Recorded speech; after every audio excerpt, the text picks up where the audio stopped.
पिछले कई दिनों से एक खबर आप सुन रहे हैं कि अब जम्मू और कश्मीर के जो नए लाइसेंस होल्डर जो लेने वाले हैं, जो लाइसेंस लेना चाहते हैं, उनको बिना ड्राइविंग लाइसेंस के जो है वो बिना ड्राइविंग टेस्ट के जो है वो लाइसेंस मिल जाएगा। इसमें कितनी सच्चाई है और कितने मॉडर्नाइज़ तरीके अब जम्मू कश्मीर का आरटीओ करने जा रहा है, इस चीज़ पर हम बातचीत करेंगे।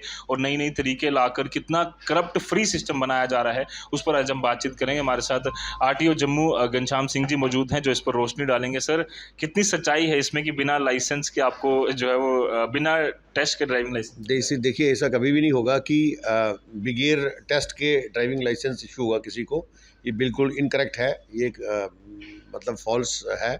अलबत्ता ये है कि यहाँ पर एक institute of drivers training and research जो है घेंक में यहाँ बलवाल के साथ में है, वो बन रहा है। तो एक मॉडर्न तरीके से एक मॉडिफाइड फॉर्म में होगा। तो जो फिज़िकल अपीयरेंस का उसमें थोड़ा सा चेंज वर्जन होगा। बट ऐसा बिल्कुल ये इनकरेक्ट है कि बगैर टेस्ट के बिकॉज जब भी किसी को लाइसेंस या सर्टिफिकेट दी जाती है तो उसकी बेस होती है कि वो एलिजिबल होता है उसके लिए। उसमें जो स्किल्स हैं, जो रिक्वायरमेंट है उसको चलने वाली, वो होती हैं। उसके बगैर तो ये तो बिल्कुल इम्पॉसिबल है। और आई कैन नॉट कमेंट कि बगैर टेस्ट के कोई लाइसेंस ले जाएगा और फिर वो गाड़ी चलाएगा तो फिर हम सेफ रहेंगे next day. It's not possible, ऐसा नहीं है। बट यह है कि अभी तो उसमें भी टाइम लगेगा। ये मुझे लगता नहीं, मेरे नॉलेज में है नहीं कि बगैर टेस्ट वाला ऐसा हो, पॉसिबल भी नहीं है व्हाट आई बिलीव। तो बट ये है कि जो एक institute of drivers training and research institute जो है हमारे घेंक में जो है, इट्स कमिंग अप। तो वो काफ़ी तेज़ी से उसका काम चल रहा है। तो अब उसको गवर्नमेंट जो है पर्टिकुलर है कि जितना जल्दी तेज़ हो जाए, जल्द उससे तेज़ी उसका काम मुकम्मल हो और वो ऑपरेशनलाइज हो जाए। तो उसमें एक मॉडिफाइड फॉर्म होगी, एक मॉडर्न लाइंस पर टेस्ट होंगे। बट इट्स कम्प्लीटली इनकरेक्ट कि बगैर टेस्ट के लाइसेंस होंगे। ये इट्स कम्प्लीटली ना पॉसिबल है ना सच है। बट कहीं न कहीं क्या उनको ट्रेनिंग्स भी वहाँ दी जाएँगी, जो चाहता है कि मुझे लाइसेंस मिलना चाहिए और वो पूरी तरह से उससे पहले एलिजिबल बनाया जाएगा, फिर उसके बाद वहीं पर टेस्ट होंगे? देखिए, ऐसा नहीं है जो मेरी जानकारी है, सारी कंप्लीटली मुझे भी नहीं है। बट यह है कि एक तो ड्राइविंग इंस्टीट्यूट्स हैं। बट यह है कि वहाँ मॉडर्न लाइन्स पर एक मॉडल जिसको बोलेंगे ना, एक मॉडल होगा। वहाँ ट्रेनिंग भी होगी मॉडर्न लाइन्स पर, ताकि जो एक रिसर्च स्टडी हुई है उसकी बेस पर government of India ministry of road transport and highways का जो मॉडल है उसकी बेस पर जो है वो ट्रेनिंग भी होगी, एक मॉडल होगा। अब ये नहीं होगा कि सारे लोग वहाँ ट्रेनिंग करेंगे, ऐसा नहीं होगा। बट ये कि मॉडल जैसे इंस्टीट्यूट होता है ट्रेनिंग रिसर्च का, यूनिवर्सिटी लेवल का, उस टाइप का। तो एक मॉडल होगा वो तो। बट ऐसा नहीं है कि सारे लोगों को वहाँ ट्रेनिंग दी जाएगी और उसके बाद वो सीखेंगे। बट एक चीज़ ज़रूर है कि मॉडर्न लाइन्स पर जो है जो भी टेस्ट होंगे, मॉडर्न लाइन्स पर होगा, मॉडिफाइड फॉर्म में होगा। और जिसमें ये है कि जो उसकी स्किल्स हैं अच्छी तरह से टेस्ट होंगी। और बाकी ऐसा इट्स कम्प्लीटली इनकरेक्ट कि बगैर, जो मेरी नॉलेज है कि बगैर ड्राइविंग टेस्ट के, बगैर किसी बंदे की ड्राइविंग स्किल्स देखने के, neither possible nor correct. What I believe, it's not possible. आपको लगता है ये चीज़ें जो लगातार आरटीओ या केंद्र सरकार जो लगातार कर रही है, ट्रांसपोर्ट मिनिस्ट्री, इससे करप्शन फ्री सिस्टम भी पूरी तरह से बनाने की कोशिश की जा रही है? देखिए, ऐसा है कि एक तो ये ऑनलाइन सर्विसेज का है। सभी लोगों को इस चीज़ की जानकारी है कि खासकर ड्राइविंग लाइसेंसेस जो हैं वो ऑनलाइन कर दी गई सर्विसेज काफ़ी पहले से। तो अ, जिस भी आदमी ने ड्राइविंग लाइसेंस लेना हो तो लर्नर जो है वो बाहर से ही बन जाता है, उसको आरटीओ के दफ्तर में आने की ज़रूरत नहीं है। अब यह है कि उसके बाद एक मेडिकल सर्टिफिकेट उसने लगवाना है, जो 2-3 कागज़ हैं, यहाँ आने की ज़रूरत नहीं है। उसके बाद लर्नर मिलने के बाद उसको 1 महीना वेट करना है, तब भी आने की ज़रूरत नहीं है। उसके बाद उसने स्लॉट बुक करवाना है, तब भी इधर अंदर आने की ज़रूरत नहीं है। और उसके बाद जब उसका स्लॉट बुक हो जाएगा तो उसने ट्रायल ग्राउंड में आना है, वहाँ वो भी ग्राउंड में आना है, दफ्तर में आने की ज़रूरत नहीं है। और जब उसकी ट्रायल पास हो जाएगी तो उसको जब उसका रिज़ल्ट अपलोड होगा तो अपलोड होने के बाद उसको मैसेज आएगा। और मैसेज जाने के बाद जो है उसका ड्राइविंग लाइसेंस जो है वो डिलीवरी उसकी घर में हो जाएगी। तो कहने का ये मतलब है कि ड्राइविंग लाइसेंस के लिए यहाँ आने की ज़रूरत नहीं है। अब किसी को शौक होगा यहाँ आने का तो उसकी अपनी मर्ज़ी है।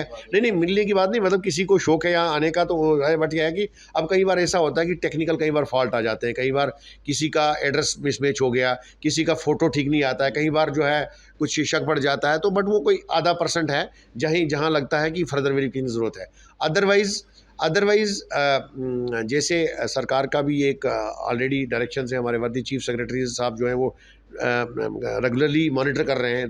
कल भी उन्होंने एक वो ऑनलाइन किया हुआ और कहा है कि जितनी भी कंपल्शन है किसी को दफ्तर में, हमारी जो सरकारी सेवाएं हैं वो लोगों को ईज़ से मिले, और जितना भी उसको आने की जो कंपल्शन है वो उतनी रिड्यूस हो और ख़त्म हो तो उतनी बेहतर है।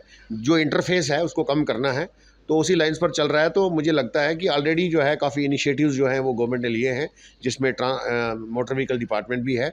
हमारी ड्राइविंग लाइसेंस के अलावा बाकी भी जो है 23-24 सर्विसेज जो हैं वो ऑनलाइन हो चुकी हैं। 2-3 में कुछ आ रहा था, बट 28-29 हो चुकी है, और बाकी जो कुछ बची हैं थोड़ी सी वो भी हो जाएंगी।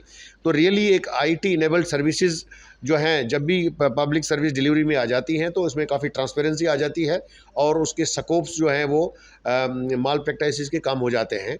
तो ड्राइविंग लाइसेंस में मैं यही लोगों से रिक्वेस्ट करूंगा, क्योंकि बड़ी बार ऐसा होता है कि लोग कई बार कहीं ना कहीं किसी शिकार में फंस जाते हैं, और किसी को एक एल्यूजन है कि जनाब आरटीओ पर हमेशा एलिगेशन लगते रहे हैं कि हाँ, तो लेकिन यह है कि अगर किसी को कोई ये बता दे कि जनाब हम बना देंगे लाइसेंस, किसी के चक्कर में पड़े लोग। Let's be very fair, let's be very honest कि आपने अपना जो करना है अपनी तैयारी करिए, अच्छे तरीके से अपनी प्रैक्टिस करिए। प्रैक्टिस करने के बाद ट्राई पास कीजिए, वीडियोग्राफी होती बाज़ाब्ता, सबूत है वहाँ देखना है, उसमें कोई नहीं है। बस ये है कि उसके बाद वेट करना है। अब बड़ी बार ऐसा होता है कि ये भी कुछ प्रैक्टिकल, बिकॉज जो चेंजेस हैं ये हमारे फेवर में हैं, टेक्नोलॉजिकल चेंजेस हैं जो ऑनलाइन सर्विसेज की ट्रांसपेरेंसी और गुड गवर्नेंस का जो एक पार्ट है, तो उसमें एडॉप्टेबिलिटी का भी है। लोगों को क्या होता है कि अगर किसी को 7 दिन लगेंगे, वो कहता नहीं जनाब मुझे कल ही चाहिए था लाइसेंस, तो ये ऐसी चीज़ें होनी नहीं चाहिए। अब खुद को ये आने की कोशिश करेगा तो इट्स नॉट गुड, लेकिन है कि कंपल्शन नहीं है। मेरा जो बिलीफ है कि व्हाट आई बिलीव। और दूसरी बात यह है कि किसी आदमी के दिमाग में ये होगा कि बिगैर ट्राई देने के, बिगैर आगे पीछे लोगों के पास जाने के से लाइसेंस किसी ज़माने में होता होगा, मुझे उसका जिलम नहीं। मुझे 3-3.25 महीने हुए हैं, लेकिन मैं 100% एश्योर करूँगा जिसका टेस्ट पास होगा तो उसको किसी को आने की ज़रूरत नहीं है, किसी के चक्करों में पड़ने की ज़रूरत नहीं है। लोगों को भी अवेयर होना है। सरकार तो कर रही है, लेकिन इसकी सर्विसेज को अवेल करने के लिए हमें अपने आप को भी तैयार करना है, हमें अवेयर रहना है कि क्या करना है। और उसके बाद भी किसी को कोई दिक्कत है तो वो बंदा पूछ सकता है। तो कहने का ये मतलब है कि जितना भी इंटरफेस, सीमलेस, फेसलेस सर्विसेज जो हैं वो सारी चल रही हैं, और बाकी में भी काफ़ी मुझे लगता है कोई 80% जो सर्विसेज हैं मोटर व्हीकल डिपार्टमेंट की ऑनलाइन हो चुकी हैं। तो कुछ 5-7% जो बची हैं, 2-4 सर्विस में कोई इशूज़ थे वो भी कर रहे हैं।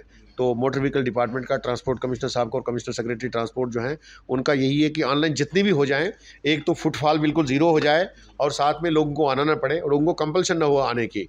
तो बाकी रही बात कि कई बार कोई किसी का इशू रहता है, कोई टेक्निकल इशू है या कुछ ऐसी वैसी चीज़ें, उसके लिए किसी को आना पड़े, बट उसके लिए भी हमने एक हेल्प डेस्क रखा हुआ है बाहर। तो हेल्प डेस्क पर बंदा जो अपना दिखवाता है कि हाँ जी मेरी ये प्रॉब्लम है, हम डेली बेसिस पर उसको रिव्यू करते हैं। 50-60 जो भी रिक्वेस्ट आती हैं, फ़ोन पर भी 2 बंदे हमारे बैठते हैं रोटेशन में। उसके बाद तीसरा फोरम ये भी है कि अगर कोई व्हाट्सएप भी करता है, मेल भी करता है, हम उसको अटेंड करते हैं, यहाँ से कॉल करते हैं कि आपका ये इशू था, इसमें ये प्रॉब्लम है। उसके बाद कोई अगर व्हाट्सएप भी करता है उसको भी अटेंड करते हैं, फ़ोन भी अटेंड करते हैं। और हम कोशिश करते हैं कि किसी आदमी को अगर यहाँ ना आना पड़े तो बहुत अच्छा है, बिकॉज जो सर्विस उसको दी गई है और किसी वजह से कहीं किसी इशू में कोई टेक्निकल इशू आ रहा है, उसको भी हम जो है वो सिस्टम के ज़रिए ही करेक्ट करने की कोशिश करते हैं। सिस्टम में ही मैसेज डालते हैं ये आपका कागज़ कम है, करिए। बाकी रही बात कि उसके बाद भी कोई अगर दफ्तर में आना चाहेगा तो अब वो एक बड़ी परेशानी है। बट ये लगता है कि काफ़ी हद तक जो है इसमें काफ़ी सुधार हुआ है ऑलरेडी।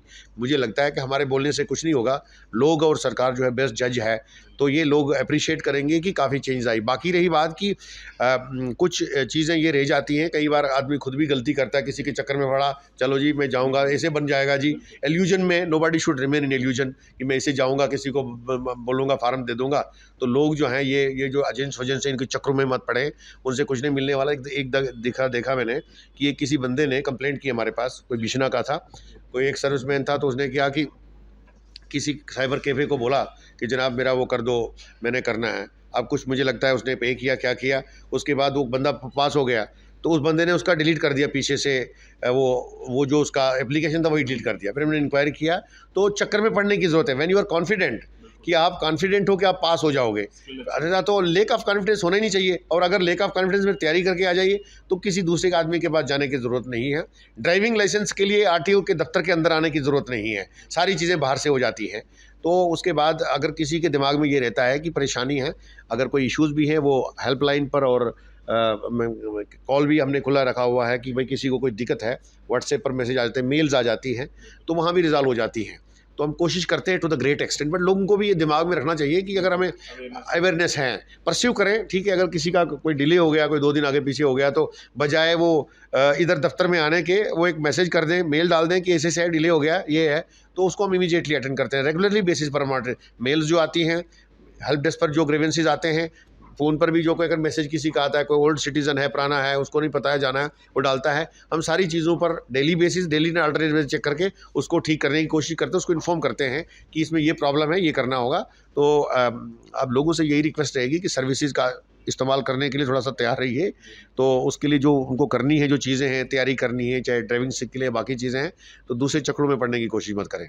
सर एक और सवाल आखिरी पूछूंगा, हायर सिक्योरिटी रजिस्ट्रेशन प्लेट की जो है वो आपने पूरी तरह से अब इम्प्लीमेंटेशन कर दी हुई है, हर तरफ से अवेयरनेस भी चलाई जा रही है, पर अभी हम देखते हैं कहीं ना कहीं लोग जो हैं वो उतने कई सारे चालान भी हमें देखने को मिलते हैं। आपको लगता है कि अभी पूरी तरह से प्रोसेस जब ये ट्रांसपेरेंट हो रहा है, और क्या ज़रूरत इतनी पड़ रही है कि HSRP कितनी ज़्यादा ज़रूरत है, पहले लोगों को ये समझ आए कि कितनी ज़्यादा ज़रूरत है इसकी, और ताकि वो और अवेयर होकर तो जल्द से जल्द अपनी प्लेट्स।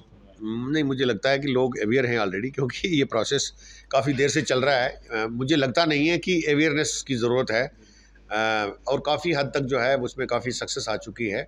अब तो तकरीबन 95% जो है वो हो चुका है, अब थोड़ी नंबर्स बचे हैं।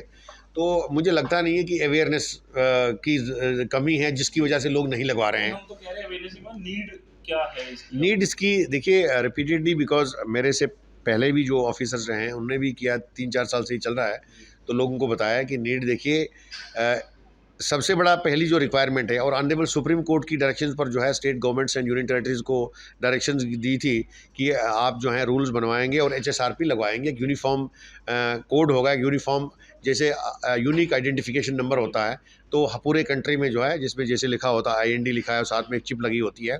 तो अगर इसकी इम्पोर्टेंस नहीं होती और ज़रूरी नहीं होती, तो फिर ये करने की क्या ज़रूरत थी।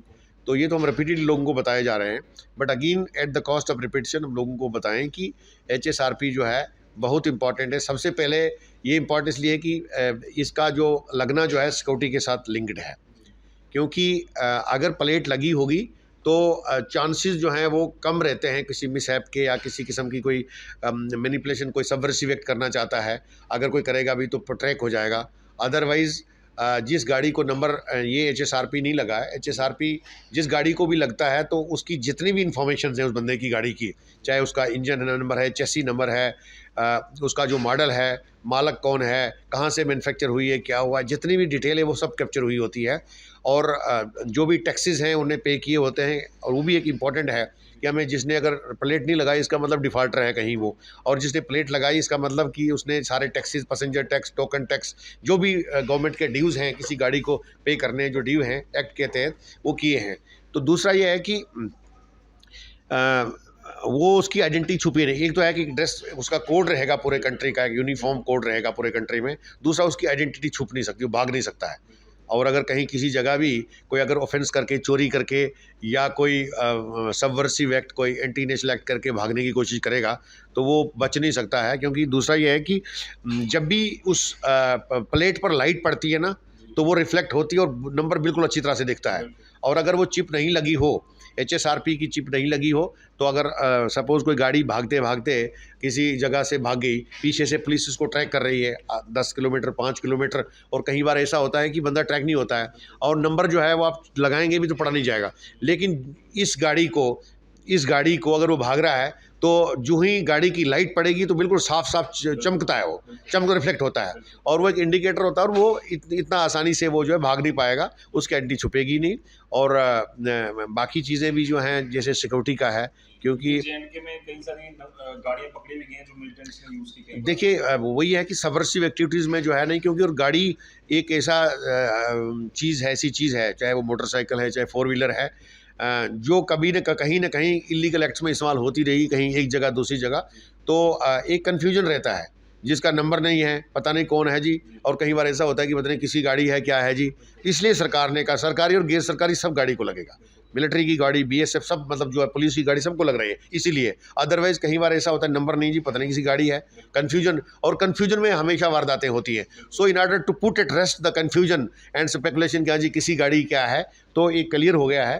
तो मुझे लगता है कि लोगों का रिस्पॉन्स अभी पहले तो हमने अवेयरनेस की, उसके बाद इन्फोर्समेंट की, उसके बाद अब 15 जून से ट्रांसपोर्ट कमिश्नर साहब ने एक ऑर्डर जारी किया। हमने पहले तो नोटिस दिया था, तो उसके बाद सीज़र भी डेली बेसिस पर इन्फोर्समेंट ड्राइव होता है हमारे सभी पूरे जम्मू कश्मीर में। तो ड्राइव होने के बाद जिस गाड़ी को नहीं लगा तो उसको सीज़ कर देते हैं, थाने में डाल देते हैं, और उसके बाद जब वो प्लेट लगवा के आता है तो उसके बाद ले जाता है जुर्माना करके। जुर्माना करने के बाद तो वहाँ तक नौबत ना आए। तो बट मुझे लगता है कि क्योंकि पिछले 3-4 महीनों में जैसे देखा गया कोई 50,000 प्लेट जो है वो फिट हुई है, तो अभी मुझे लगता है कोई बहुत ज़्यादा फिगर नहीं होगा। लेकिन फिर भी जब तक ये प्रोसेस कंप्लीट नहीं होगा, जब तक लास्ट गाड़ी को प्लेट नहीं लगेगी, ये ड्राइव कंटिन्यू रहेगा। और लोगों से यही रिक्वेस्ट है कि ज़रूरी है कि हम सीज़ करें, थाने में डालें गाड़ी को, 3-4 दिन वो हेल्ड अप रहे, उसके बाद आपने लगाना है तो उसके बाद होगी, तो वहाँ तक नौबत ना दें। तो प्लेट लगवा दें, जल्दी जल्दी काम ख़त्म होगा तो कोई दूसरा काम करे बंदा, और अननेसेसरी जो है वो उसमें कोई परेशानी नहीं होगी। ठीक है। और जिस तरह से आरटीओ साहब ने हमसे पूरी बातें जो है वो क्लियर की, और साफ तौर पर आप देख सकते हैं कि यहाँ पर जो ड्राइविंग लाइसेंस की बात करें तो वो आपके सामने सारी जानकारी रखी। इस पर अपनी राय जरूर दें। फिलहाल के लिए मुझे मिलकर साहिल शर्मा को दीजिए इजाजत। धन्यवाद।